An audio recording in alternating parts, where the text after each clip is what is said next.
5 நிமிஷத்தில் ஈஸியாக செய்யக்கூடிய ஒரு ரெசிபி பார்க்கலாம். அதுக்கு கடாய் வச்சுருக்கேன். கடாயில் எண்ணெய் சேர்த்துக்கலாம். 3 பல் பூண்டை இந்த மாதிரி குட்டி குட்டியாக கட் பண்ணி வச்சுருக்கேன். எண்ணெய் சூடு வந்துருச்சு. சூடு வந்த எண்ணெயில் நம்ம பூண்டை சேர்த்துக்கலாம். பூண்டு பொரிய ஆரம்பிச்சிருச்சு. இந்த ஸ்டேஜில் ஒரு வெங்காயம் கட் பண்ணி வச்சுருக்கேன், அதை சேர்த்துக்கிறேன்.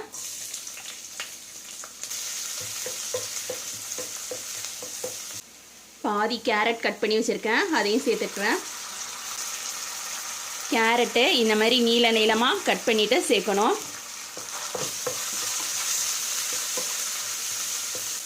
அடுப்பு நல்லா ஹை ஃப்ளேமில் வச்சுட்டு நீங்கள் வதக்குங்க.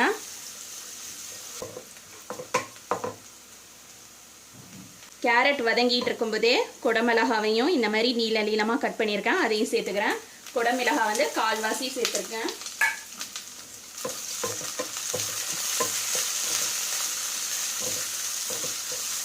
கோஸ் இந்த மாதிரி நீளமாக கட் பண்ணி வச்சுருக்கேன், அதையும் சேர்த்துக்கிறேன். கோஸ் வந்து ஒரு கால்வாசி அளவுக்கு எடுத்திருக்கேன்.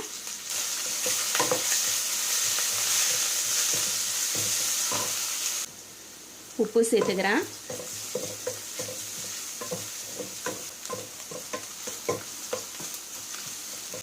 கால் டீஸ்பூன் அளவுக்கு மிளகுத்தூள் சேர்த்துக்கிறேன்.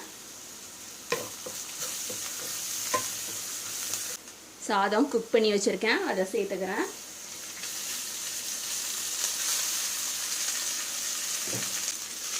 சாதம் போட்டதுக்கப்புறம் அடுப்பை வந்து கொஞ்சம் மீடியம் ஃப்ளேமுக்கு மாற்றிட்டு லைட்டாக அந்த மாதிரி கிளறி விட்டுக்கலாம்.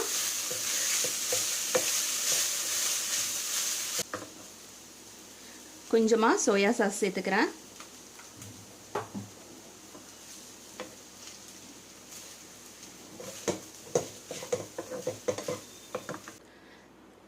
தாளிப்பு கரண்டியில் கொஞ்சமாக எண்ணெய் சேர்த்துருக்கேன். எண்ணெய் சேர்த்ததில் முட்டையை உடச்சி ஊற்றி நம்ம ஸ்க்ராம்பிள் பண்ணிக்கலாம்.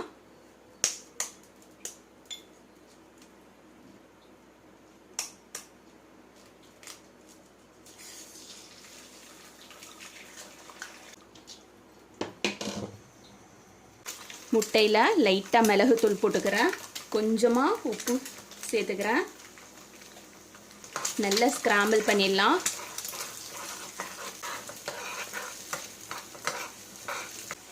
ஸ்க்ராம்பிள் பண்ணி வச்சுருக்கிற முட்டையை நம்ம ரெடி பண்ணி வச்சுருக்கிற ஃப்ரைட் ரைஸில் சேர்த்துக்கலாம். ஃப்ரைட் ரைஸில் சேர்த்ததுக்கப்புறமா நல்லா சாதத்தோடு மிக்ஸ் பண்ணி விட்டுறலாம்.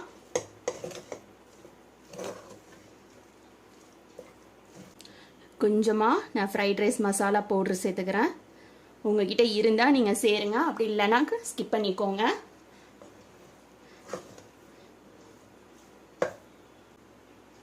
அவ்வளோதான், நம்மளோட எக்கு ஃப்ரைட் ரைஸ் வந்து ரெடி ஆயிடுச்சு. கண்டிப்பாக நீங்களும் உங்கள் வீட்டில் ட்ரை பண்ணி பாருங்கள். ட்ரை பண்ணி பார்த்துட்டு உங்களோட ஃபீட்பேக்கை கமெண்ட்டில் சொல்லுங்கள். தேங்க்ஸ் ஃபார் வாட்சிங்.